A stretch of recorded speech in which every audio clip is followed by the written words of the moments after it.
Pero en primer lugar, la respuesta cíclica pues, es promovida por la tendencia del suelo a los cambios volumétricos. Cuando se somete a esfuerzo, hacia una respuesta contractiva o una respuesta dilatante. Pero como estamos en un sismo donde no hay tiempo para que el agua pueda escapar, entonces estos cambios volumétricos se transforman en cambios en la presión de poros o water pressure, lo cual va a generar pues una degradación en los módulos de rigidez debido a la reducción en el esfuerzo de confinamiento efectivo. Entonces, por ejemplo, aquí tenemos 4 gráficas de lo que sería una arena suelta sometida a un ensayo cíclico de carga controlada y vemos el primer ciclo. Esto es sometido a una carga sinusoidal. Entonces, el primer ciclo sería pues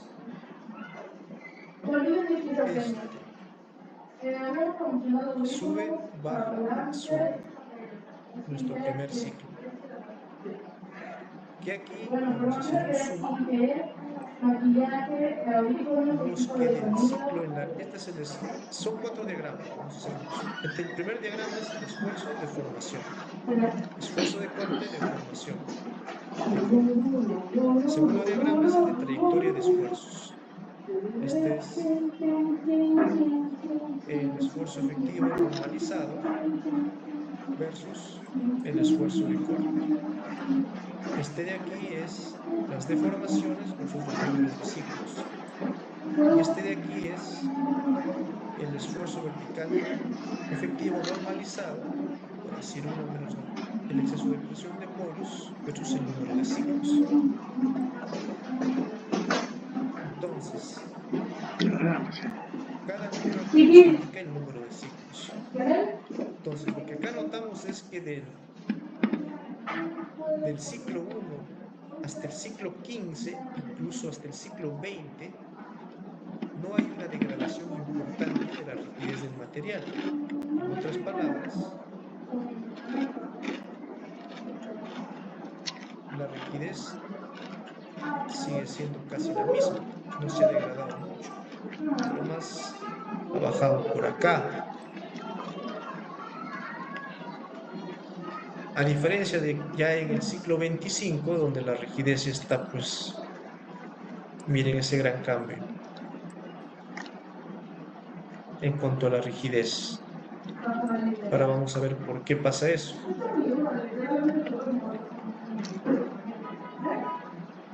Si vemos en cuanto a las deformaciones versus el número de ciclos, desde el primer ciclo hasta el ciclo 20 inclusive, casi no hay deformaciones muy grandes. Si vemos es como que el suelo estuviera solamente moviéndose, ida y vuelta, pero digamos de que en el siglo XX ya llegó a su límite, ya no puede más y empieza a degradarse. Y ahí se degrada ya de manera bastante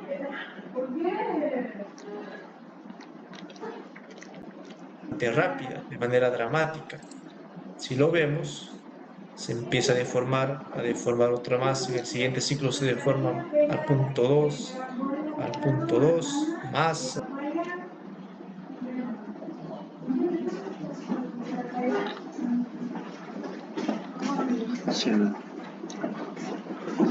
Al punto 4, al punto 4 y vemos que la diferencia entre la deformación en el ciclo 20, perdón, que era casi nula, con el 25 es pues bastante, 0.04% de deformación. en 20. Y esto es por la propia característica de cada material. Hay materiales pues, que soportan 10 ciclos antes de caer, hay materiales que soportan 20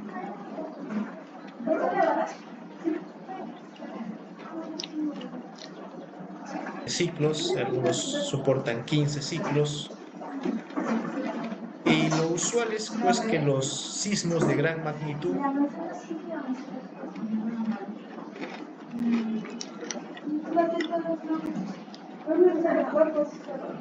tienden a durar gran cantidad de ciclos. Por ejemplo, el sismo de Tohoku, ese que ocurrió en 2011 en Japón, ese pues se modela con más o menos 35 a 50 ciclos y de bastante amplitud. Hay casos excepcionales de sismos de pequeña duración, pero de alta amplitud, que también se pueden modelar, pero ya es profundizar más en temas de ensayos cíclicos. Pero esto lo podemos imaginar como que estamos pues en una corredora de gimnasio y estamos corriendo, digamos a una velocidad pues no sé, de 6, 8 kilómetros por hora y vamos a correr, pero eventualmente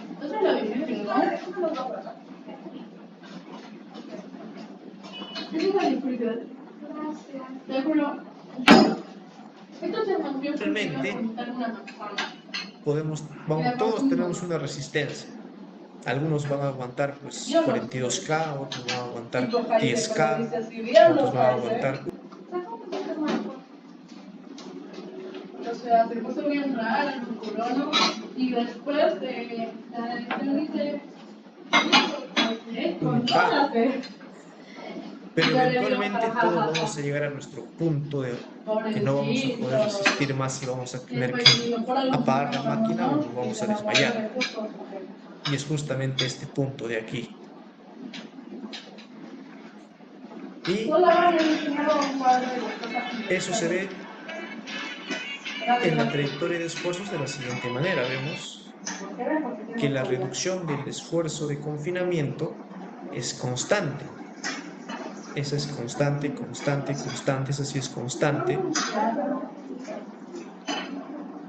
Cuando llegamos al ciclo 20, donde es que comienzan las largas deformaciones, ya el esfuerzo de confinamiento es solamente 0.4 veces de lo que era inicialmente. Es decir, si es que estaba en un confinamiento de, digamos, 500 kilopascales inicialmente, tranquila, yo no noto nada.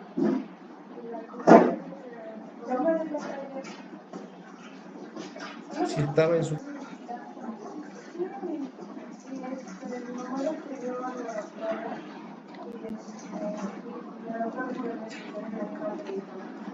confinamiento inicial,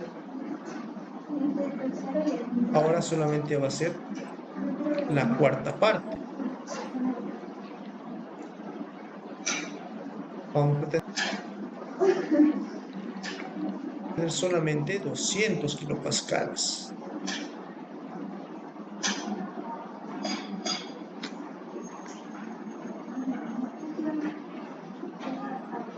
Quiere decir que 300 kilopascales, ¿qué pasó con esos 300 kilopascales? No se desaparecieron por arte de magia, sino que esos 300 kilopascales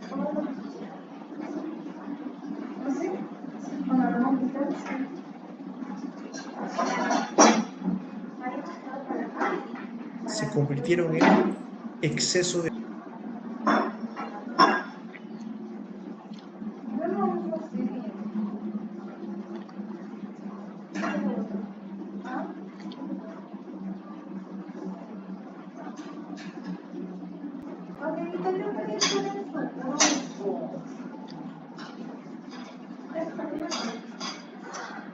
presión de poros.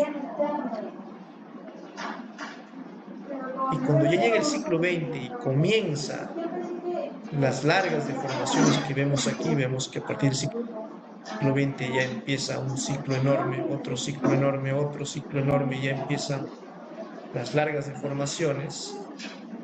En el ciclo 20 ya viene y comienza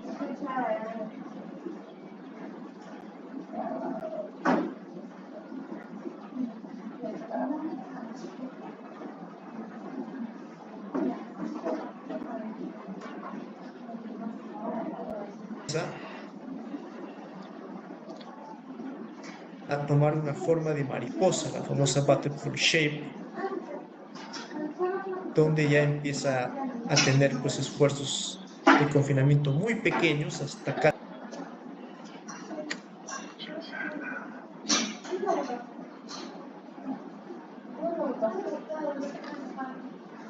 llegar a cero, que sería pues cuando la presión de poros es casi igual al esfuerzo de confinamiento.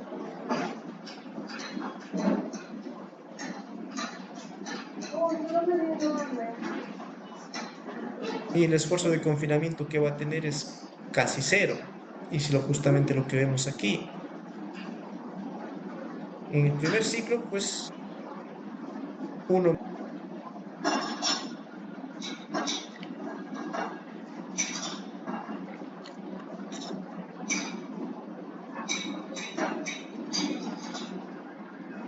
menos R, cuando R es casi cero, es casi 1,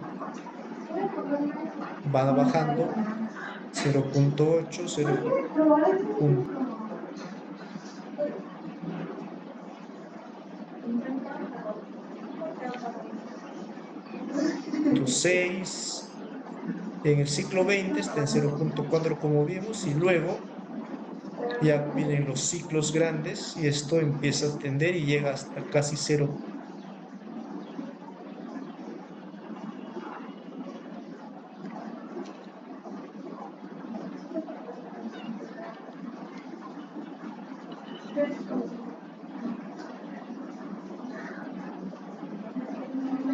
Punto 0.1. Es decir, esto casi y hace que el esfuerzo de confinamiento sea cero. Y para esto, pues para todos los efectos es cero. Para efectos, tal vez para efectos académicos esto no es cero y eso ya es un debate, pues si es la ecuación o no. Pero para efectos ingenieriles esto es cero, pues este esfuerzo de confinamiento ya es nulo cuando entra la formación mariposa, cuando cambia de transformación de fase de ser contractivo a dilatante, contractivo a dilatante, contractivo a dilatante, y llega a tener un momento una rigidez nula, que es el famoso fenómeno de licuación de suelos. Ahí es donde ya ocurren pues las deformaciones muy largas y ocurre la ground failure o la falla del terreno por licuación cíclica. Entonces, eso es lo que ocurre con los materiales sueltos tipo arena. Como les digo, puede ser en el ciclo 20, en el ciclo 15, en el ciclo 10, en el ciclo 25, pero va a ocurrir si son materiales contractivos. Si son materiales dilatantes, ahí sí le podemos meter 200, 300, 400, 500 ciclos. Vamos a tener deformaciones, sí, lo que se llama movilidad cíclica, pero no van a ser pues estas deformaciones tan largas. Por eso la diferencia entre licuación cíclica y movilidad cíclica. Entonces, haciendo un pequeño esfuerzo de memoria, las arenas sueltas o contractivas, va a haber un exceso de presión de poros positivo, por eso vemos cómo es que se reduce el esfuerzo de confinamiento hasta ser cero prácticamente para efectos ingenieriles y se reduce el esfuerzo efectivo. Las arenas densas o dilatantes, el exceso de presión de poros es negativo. Este esfuerzo de confinamiento ya es nulo cuando entra la formación mariposa, cuando cambia de transformación de fase de ser contractivo a dilatante, contractivo a dilatante, contractivo a dilatante, y llega a tener un momento una rigidez nula, que es el famoso fenómeno de licuación de suelos. Ahí es donde ya ocurren pues las deformaciones muy largas y ocurre la ground failure o la falla del terreno por licuación cíclica. Entonces, eso es lo que ocurre con los materiales sueltos tipo arena. Como les digo, puede ser en el ciclo 20, en el ciclo 15, en el ciclo 10, en el ciclo 25, pero va a ocurrir si son materiales contractivos. Si son materiales dilatantes, ahí sí le podemos meter 200, 300, 400, 500 ciclos. Vamos a tener deformaciones, sí, lo que se llama movilidad cíclica, pero no van a ser pues estas deformaciones tan largas. Por eso la diferencia entre licuación cíclica y movilidad cíclica. Entonces, haciendo un pequeño esfuerzo de memoria, las arenas sueltas o contractivas, va a haber un exceso de presión de poros positivo, de licuación de suelos. Ahí es donde ya ocurren pues las deformaciones muy largas y ocurre la ground failure o la falla del terreno por licuación cíclica. Entonces, eso es lo que ocurre con los materiales sueltos tipo arena. Como les digo, puede ser en el ciclo 20, en el ciclo 15, en el ciclo 10, en el ciclo 25, pero va a ocurrir si son materiales contractivos. Si son materiales dilatantes, ahí sí le podemos meter 200, 300, 400, 500 ciclos. Vamos a tener deformaciones, sí, lo que se llama movilidad cíclica, pero no van a ser pues estas deformaciones tan largas. Por eso la diferencia entre licuación cíclica y movilidad cíclica.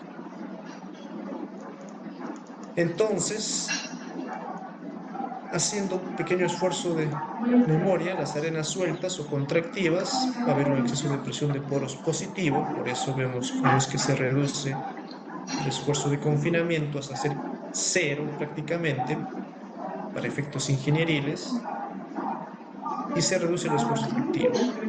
Las arenas densas o dilatantes, el exceso de presión de poros es negativo y hay un incremento en el esfuerzo efectivo. Y bueno, ahí tenemos la región contractiva, dilatante, que vemos que hace pues cómo va,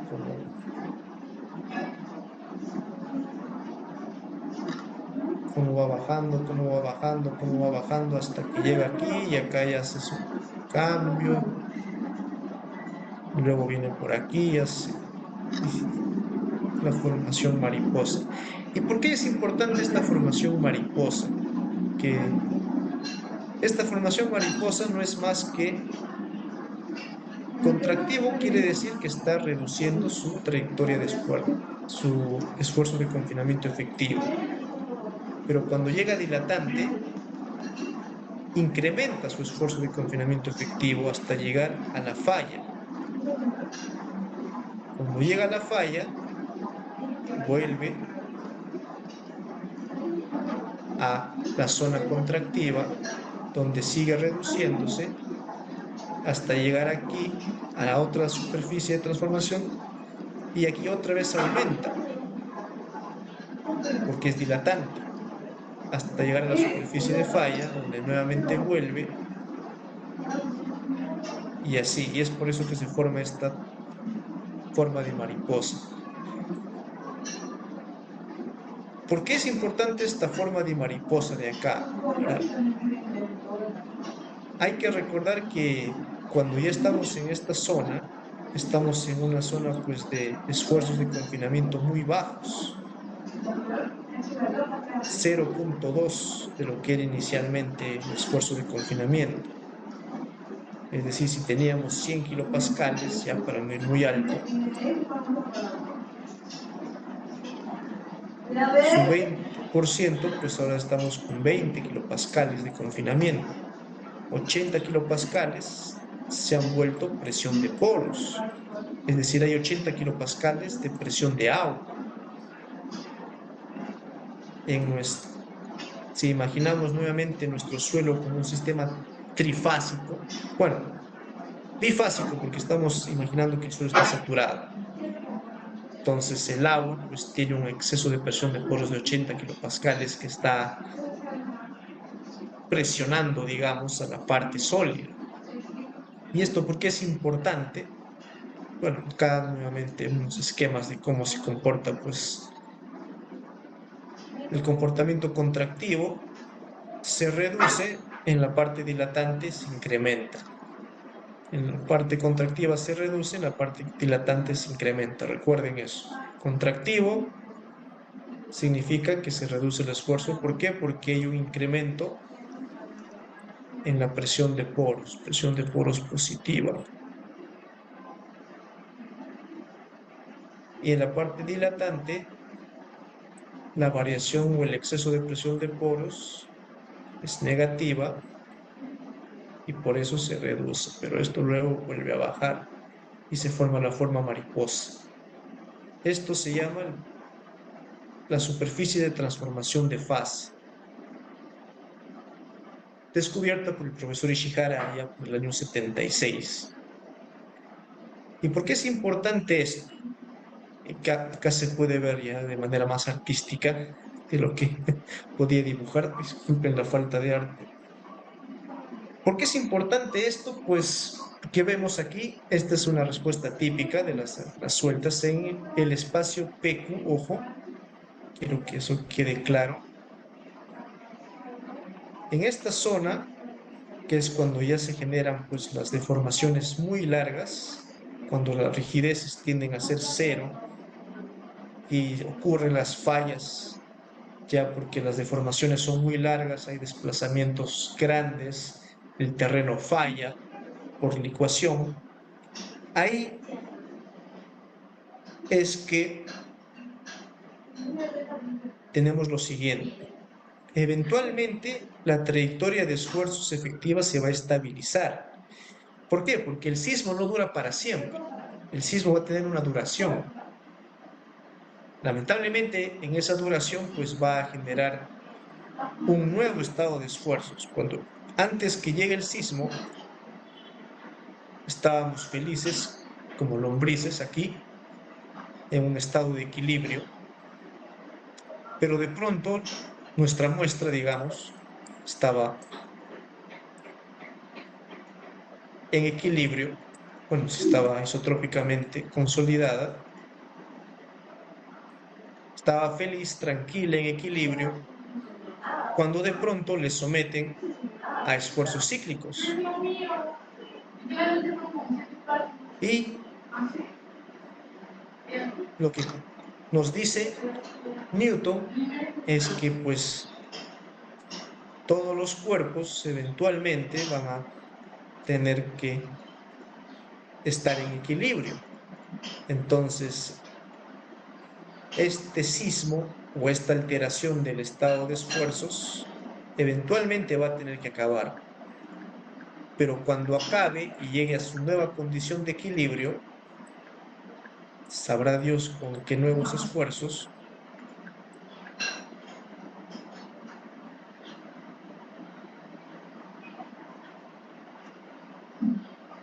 cuando llegue ese nuevo estado de equilibrio, ya pues ha generado una gran cantidad de daños, ya ha hecho pues que fallen, que haya falla de terreno, desplazamientos, grietas, Dios no quiera la falla de la presa, y ahí eventualmente se estabiliza y llegó a un nuevo estado de equilibrio. La evidencia experimental muestra que las deformaciones siguen incrementándose, inclusive eso es lo que conocemos como estado crítico. Llegas a un estado en el cual no necesitas de mayor esfuerzo para seguir deformándote. Y esto es más para la ecuación por flujo, donde pues sigues deformándote y deformándote. Y hay un ablandamiento adicional que ocurre debido a la destrucción de la fábrica del suelo. Entonces, el problema es que esta zona de aquí, donde ya son esfuerzos de confinamiento muy bajos y el suelo ya está pues en un estado, ya no es un sólido, sino ya como tiene muy bajo esfuerzo de confinamiento, una presión de poros muy alta, el suelo pues está, digamos, semifluidizado. Por eso le llaman a esta zona la zona semifluidizada. Y lo que quiero que se entienda es que una de las limitaciones que se tenían con los modelos constitutivos San y San era que no se podía reproducir adecuadamente esta mariposa. Se obtenía pues gráficos muy extraños cuando se llegaba a esfuerzos de confinamiento bajos.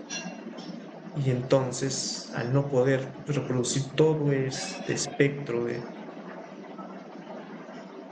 esfuerzos efectivos, no se podía generar una predicción adecuada de los ensayos de laboratorio y por lo tanto la calibración no era buena.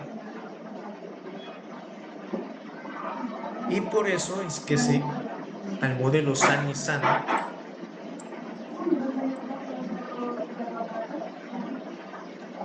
se lo mejoró al modelo original del profesor Dafalias, ya retirado de la Universidad de California en Davis. Se le agregó el SF, que justo viene de ser semifluidizado. Entonces, este modelo San y San SF estaba especialmente diseñado pues, para lidiar con arenas que van a licuar y que van a llegar pues, a un nivel de confinamiento muy bajo. Y esta zona de acá la vamos a ver, se va a representar con ciertas variables y se va a calibrar también. Entonces, ya sabemos de que nuestra arena está tranquila, la vamos a tener que molestar hasta que llegue a un punto en que casi va a ser cero su esfuerzo de confinamiento, un nuevo estado de equilibrio. Pero, digamos, vamos a hacer nos dicen ya, mándame a hacer unos ensayos cíclicos a esta arena aluvial que es justo la que tenemos ahora en problemas. ¿Qué hacemos? No es como mandar a hacer un ensayo triaxial CU-CD, decimos allá, dame un remondeo de tanto, una humedad de tanto y dame 3 confinamientos. No es tan fácil para un ensayo cíclico. Ahí tenemos que primero, pues, si se puede pedir un DSS, porque como vemos aquí, los esfuerzos de corte que se generan debido a un sismo se representan mejor de esta manera, que es en un ensayo CDCS. Obviamente un triaxial cíclico también se puede utilizar y se puede tomar ciertas consideraciones y se puede usar. No se descarta. Un triaxial cíclico es muy poderoso también. Pero lo adecuado es un CDSS, digamos. Y aquí vemos, pues, uno de los primeros trabajos del profesor Harry Bolton Seed y el profesor Isaac Idris del año 82, en los cuales, pues, en lo que sería un libro un clásico de la geotecnia sísmica, nos muestra cómo varían los esfuerzos de corte en lo que eran los primeros análisis de respuesta de sitio. Este es el libro Liquefaction and Roll Motion During Earthquakes, que es digamos, de lectura obligatoria para entender la geotecnia sísmica. Y nos muestra pues aquí un registro sísmico, pero no de aceleración en tiempo.